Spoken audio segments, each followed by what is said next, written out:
नमस्कार, स्वागत है आप सभी लोगों का जेएमएच न्यूज़ चैनल। मेरा नाम है नवनीत। जेएमएच शुरुआत करते हैं देश और प्रदेश से तमाम अहम खबरें आ रही हैं। सबसे पहली बड़ी खबर आपको बता दें, केंद्र सरकार की ओर से निकल कर आ रही है। आपको बता दें, केंद्र सरकार के ऐलान के बाद उत्तर प्रदेश सरकार ने कर्मचारियों के लिए खुशखबरी जारी कर दी है। जी हाँ, और ये गुड न्यूज़ उनके वेतन से जुड़ी हुई है। आपको बता दें, यूपी के सरकारी कर्मचारियों और पेंशनर्सों के लिए जो है बड़ी दर से महंगाई भत्ता और महंगाई आपको बता दें राहत पाने का इंतजार समाप्त हो चुका है, क्योंकि राज्य सरकार ने महंगाई भत्ते और महंगाई राहत 11% बड़ी दर से देने का शासनादेश जारी कर दिया है। इस आदेश के साथ ही महंगाई भत्ता अब जो है 28% मिलना तय हो गया है। करीब 16 लाख राज्य कर्मचारियों शिक्षकों को बढ़ी हुई दर से महंगाई भत्ते का लाभ मिलने वाला है। वहीं 12 लाख पेंशनर्सों को भी बड़ी दर से महंगाई राहत मिलेगी। वित्त विभाग की जो अपर मुख्य सचिव है एस राधा चौहान ने महंगाई भत्ता और महंगाई राहत बढ़े हुए दर से 1 जुलाई 2021 से दिए जाने का शासनादेश जारी कर दिया है।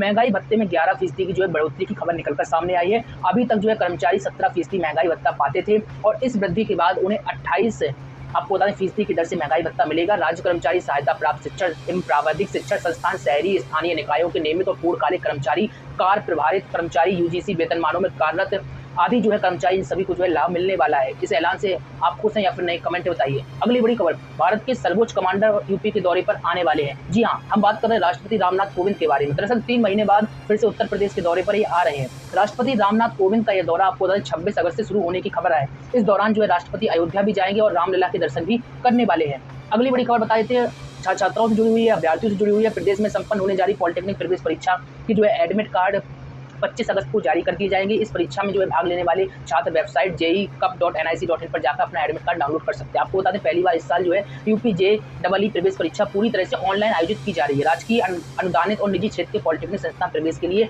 आपको 3,54,000 से अधिक अभ्यर्थियों ने आवेदन किया है और यूपी पॉलिटेक्निक प्रवेश परीक्षा के परिणाम 20 सितंबर तक जो है घोषित किए जा सकते हैं। तो ऐसी खबरें भी निकल कर आ रही है। चलिए अगली बड़ी खबर आपको बता देते हैं, प्रदेश भर में जो है पहली बार अधीनस्थ सेवा चयन आयोग द्वारा आयोजित की गई पीईटी परीक्षा में 20 लाख से अधिक उम्मीदवारों ने अपनी अपनी जो है किस्मत आजमाई है और अब उनका जो है भविष्य ओएमआर में कैद हो चुका है।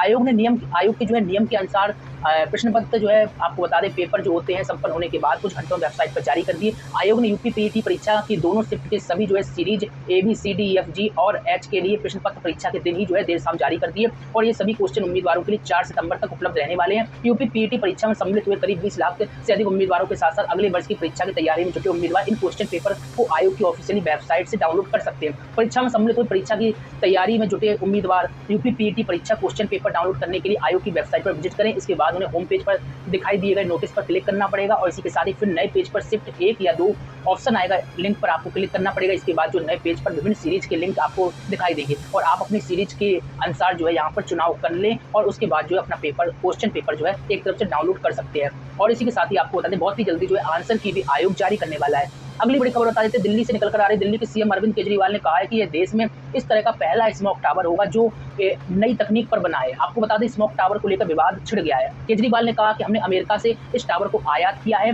यह प्रति सेकंड 1000 क्यूबिक मीटर हवा को जो है शुद्ध कर रहा है। दिल्ली के सीएम केजरीवाल पर निशाना साधते हुए भाजपा की दिल्ली इकाई ने जो है ट्वीट किया। दिल्ली का पहला स्मोक टावर गौतम गंभीर ने 2020 में लगाया था। मुख्यमंत्री केजरीवाल को झूठ बोलने में महारत हासिल, ऐसे आरोप भाजपा ने लगाए हैं और ये भी कहा है कि कृपया लोगों को गुमराह करना बंद करें। वे आपके हाथकंडों को जानते हैं, आपको सिरे चाहिए, बाकी तो आपने दिल्ली के लिए कुछ भी नहीं किया। ये आरोप जो है भाजपा द्वारा आम आदमी पार्टी के नेता अरविंद केजरीवाल पर लगाए गए हैं। अगली बड़ी खबर आपको बता दें, आज जो है सीएम योगी आदित्यनाथ ने उज्ज्वला योजना 2.0 को लेकर जो है शुरुआत की है और इस योजना का फायदा आपको बता दें उत्तर प्रदेश की 20 लाख महिलाओं को मिलने वाला है और इस कार्यक्रम में सीएम योगी जो है लाभार्थी महिलाओं से बातचीत भी करने वाले हैं और यह कार्यक्रम आपको बता दें सीएम आवास में होने जा रहा है। खास बात यहाँ पर यह है कि योजना के दूसरे चरण में उन प्रवासी मजदूरों के लिए विशेष प्रावधान है जिसको आपको बता दें एड्रेस सर्टिफिकेट के अभाव में सरकारी योजना का फायदा पहले नहीं मिल सका था। इसी के साथ ही बता दें, उज्ज्वला योजना 2.0 की शुरुआत पीएम मोदी ने जो है 10 अगस्त को कर दी थी और इसी के साथ ही उज्ज्वला योजना पार्ट 1 में राज्य के 1 करोड़ 47 लाख महिलाओं को एलपीजी कनेक्शन दिए गए थे।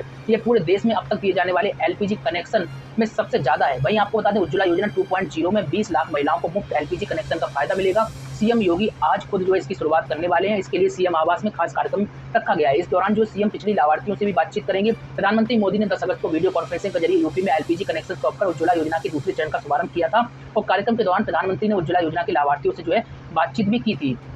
चलिए अगली बड़ी खबर आपको बता दें, पंजाब सरकार की ओर से निकल कर आ रही है। दरअसल आपको बता दें, यहाँ की आंगनबाड़ी कर्मियों के लिए पंजाब सरकार ने कुछ मानदेय में इजाफा किया था, लेकिन आपको बता दें फिर भी आंगनबाड़ी कर्मी आपकी ओर से थे। उनका कहना है कि पंजाब सरकार द्वारा जो 300 से 600 रुपए की बढ़ोतरी की गई है वो नाकाफी है। आंगनबाड़ी यूनियन की प्रांतीय प्रधान हरगोविंद कौर और जिला प्रधान दलजीत कौर ने सरकार की जो है कारगुजारी की निंदा करते हुए कहा कि आंगनबाड़ी वर्कर लंबे समय से हरियाणा पैटर्न की मांग कर रही, किंतु सरकार ने नाम मात्र बढ़ावा करके खानापूर्ति की। इससे आंगनबाड़ी वर्कर नाखुश है। नेताओं ने कहा कि सरकार आंगनबाड़ी वर्करों और हेल्परों को जो है पिछले 3 वर्षों कि जो है 90 करोड़ रुपए दबाए बैठी। सरकार ने ये पैसे देने की बजाय बिना बकाये की चिट्ठी जारी कर दी है। आरोप लगाया गया कि सरकार पिछले 46 वर्षों से उनके साथ सौतेला व्यवहार कर रही है और अब जो है आपको बता दें अल्प मानदेय बढ़ोतरी की है। इस पर जो है यूनियन ने नाराजगी जताई है और कहना है कि लगातार जो सरकार के विरुद्ध अपना प्रदर्शन जारी रखेंगे।